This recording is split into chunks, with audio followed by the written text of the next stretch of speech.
तो डीए जो रिमेनिंग है वो कम हो जाएगा। अब बात करते हैं डीए पर स्लैब पिछले बाइपर्टाइट्स में कैसे रहा है। कि पहले ये डीए मर्जर के पॉइंट्स हैं कि कब कब कितना डीए सीपीआई के फिगर बेसिक पे में मर्ज हुए हैं।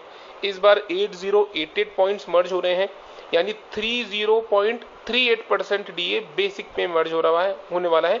लेकिन जो रिमेनिंग डीए है उनका पर स्लैब की कैलकुलेशन ये इस तरफ है कि पहले 0.24 था, वो घट के 0.18 हुआ, और अब लेटेस्ट अभी 0.07% है। तो फ्रेंड्स, इसकी जानकारी के लिए मैंने बहुत पहले एक अलग से वीडियो बनाया था, आप चाहें तो दैनिक पोर्टल चैनल पे देख सकते हैं। इसमें क्या होता है, जिस प्रोपोर्शन में डीए मर्ज किया जाता है उसी प्रोपोर्शन में ये डीए पर स्लैब कम कर दिया जाता है, इस वजह से ये कम हो रहा है। अब ये अभी कितना होने वाला है, जैसे मैं आपको एक छोटी सी कैलकुलेशन 11th बाइपर्टाइट सेटलमेंट की बताता हूं कि 10th बाइपर्टाइट में 4440 सीपीआई के पॉइंट्स मर्ज हुए थे और 11th के अंदर ये 6352 पॉइंट्स मर्ज कर दिए गए। तो ओल्ड अपॉन न्यू जिस रेशो में आया, ओल्ड अपॉन न्यू, ये आया 0.7 इनटू पुराना परसेंट पर डीए कितना दिया जाता था, उससे पहले था 0.1। तो 0.7 को 0.1 से मल्टीप्लाई करेंगे तो आएगा 0.07%, यानी जो डिवाइड करने के बाद में फिगर आया 0.7 उसको पिछले डीए परसेंट पर स्लैब से मल्टीप्लाई किया जाएगा तो नया डीए परसेंट पर स्लैब आ जाएगा। अब ऐसे इसी कैलकुलेशन के हिसाब से 12th बीपीएस देखते हैं फ्रेंड्स कि ओल्ड है 6352, न्यू है 8088, तो आप इसको डिवाइड करेंगे तो राउंड ऑफ में आएगा 0.8, इसको राउंड ऑफ किया जाता है नेक्स्ट हायर पे। तो 0.8 को अब पिछले से मल्टीप्लाई करिए, पिछला कितना था 0.07, तो 0.07% मल्टीप्लाई हो गया 0.056%, यानी इसको राउंड ऑफ करेंगे तो ये 0.06% डीए बनेगा पर स्लैब।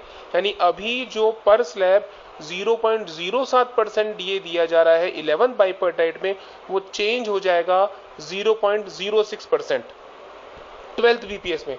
ये इसी हिसाब से पुरानी कैलकुलेशंस भी है 9th बाइपर्टाइट सेटलमेंट की और 10th बाइपर्टाइट सेटलमेंट की, आप इसको देख सकते हैं वीडियो पॉज करके। कैलकुलेशन इसी तरह से है, मर्जर पॉइंट्स पुराने divide by new merger points, उसको फिर मल्टीप्लाई करना है परसेंट डीए पर स्लैब पुराने वाले बाइपर्टाइट का। ठीक है फ्रेंड्स, तो अब बात करते हैं कि अब इस बार इसका इम्पैक्ट सैलरी पे क्या होने वाला है फ्रेंड्स। कि देखेंगे आप अभी कि अक्टूबर से अभी जो डीए चल रहा है अभी है 8881 पॉइंट्स, यानी 44.24%। अब इसमें से 8088 डीए सीपीआई के पॉइंट्स मर्ज हो रहे हैं बेसिक पे में, तो बचा कितने 793 पॉइंट्स, यानी सिर्फ नया डीए जो मिलेगा वो 793 सीपीआई पॉइंट्स मिलेगा। फ्रेंड्स, ये अभी की बात हो रही है, अक्टूबर 2023 की मैं प्रेजेंट की बात कर रहा हूं।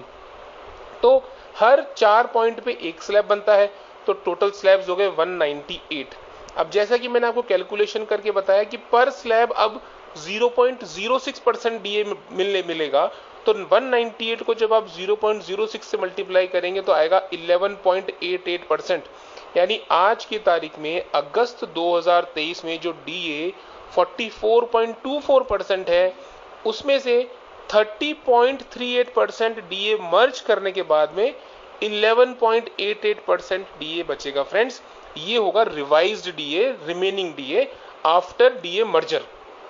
अब इसकी भी जरा ये भी बात कर लेते हैं कि बेसिक पे पे सिर्फ डीए मर्जर से कितना फर्क पड़ता है।